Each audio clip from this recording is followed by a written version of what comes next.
तो दोस्तों आज आप आपकी फेवरेट सीरियल गुम है किसी के प्यार में देखेंगे कि सवी ने जो अर्श के खिलाफ केस फाइल किया था उससे अर्श आशिका के पास आता है और उससे माफ़ी मांगता है और कहता है कि मैं तुमसे शादी करने को रेडी हूँ, बस मुझे तुम्हारी फैमिली भी मेरी शादी में चाहिए। तो आशिका सोचती है कि अमन को अपनी शादी में कैसे लाऊं, तो वो अमन की शादी रोकने चली जाती है और अमन को शादी नहीं करने देती और अमन से कहती है कि तू मेरा भाई है और जब तक तू अर्श के घर मेरा रिश्ता लेकर नहीं जाएगा तब तक तुम्हारी शादी भी नहीं होगी।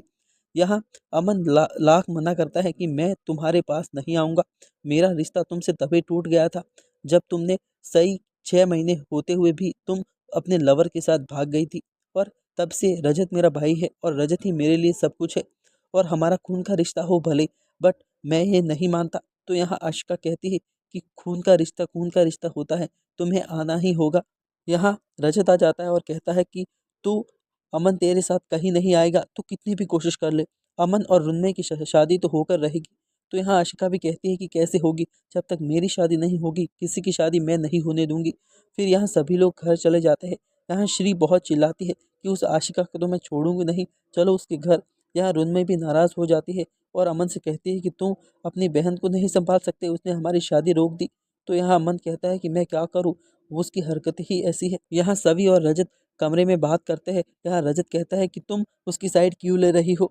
तो यहाँ सभी रजत को समझाती है कि अगर आशिका को खुश रहने का हक नहीं है क्या, वो भी तो एक इंसान है। माना उसने लोगों के साथ बहुत बुरा किया है, लेकिन अब अर्श से उसकी शादी हो रही है तो हम उसकी शादी में क्यों ना शामिल हो और अमन भी अर्श के घर उसका रिश्ता लेकर जाए। यहाँ रजत कहता है कि क्यों, अमन को क्यों जाना है, वो मेरा भाई है और मैं उसकी सारी खुशियाँ संभाल लूंगा, उसे कहीं जाने की ज़रूरत नहीं है।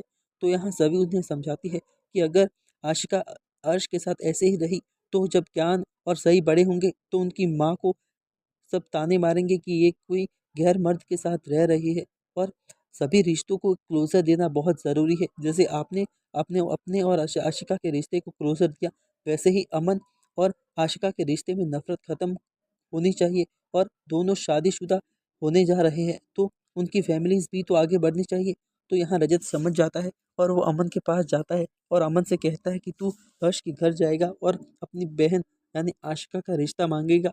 यहाँ अमन जाता है अर्श के घर और उसे ₹1.25 देता है और बहुत सारी मिठाइयाँ देकर आशिका का हाथ मांगता है। यहाँ आशिका उसे देखकर बहुत ज़्यादा खुश होती है और वो कहती है कि मुझे पक्का पता था तुम ज़रूर आओगे।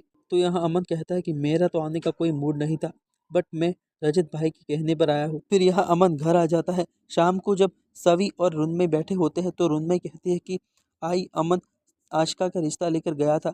तो सभी शौक हो जाती है कि ये कैसे हो गया। तो रुन्मे कहती है कि जीजू के कहने पर वो अमन गया था। तो सभी बहुत खुश हो जाती है। यहाँ रुन्मे मजाक करती है कि रजत जीजू कह तो रहे थे अमन से, बट मुझे शब्द किसी और के लग रहे थे। तो यहाँ सभी कहते हैं कि किसके लग रहे थे, तो रुन्मे कहती है कि मेरी ताई के लग रहे थे और ऐसे करके दोनों मजाक करते हैं। यहाँ सभी कहती है कि जब मेरी शादी रजत से हुई थी तो मुझे लगा था मेरी ज़िंदगी नर्क में गई है और हम दोनों एक दूसरे को एग्रीमेंट देते ही नहीं थे, हम किसी एक नतीजे पर पहुँचते ही नहीं थे, बट अब हम दोनों एक दूसरे पर भरोसा करते हैं। और इसी के साथ आज का एपिसोड यही पूरा होता है। आगे के एपिसोड जानने के लिए चैनल को सब्सक्राइब ज़रूर करें। मिलते हैं नेक्स्ट वीडियो में।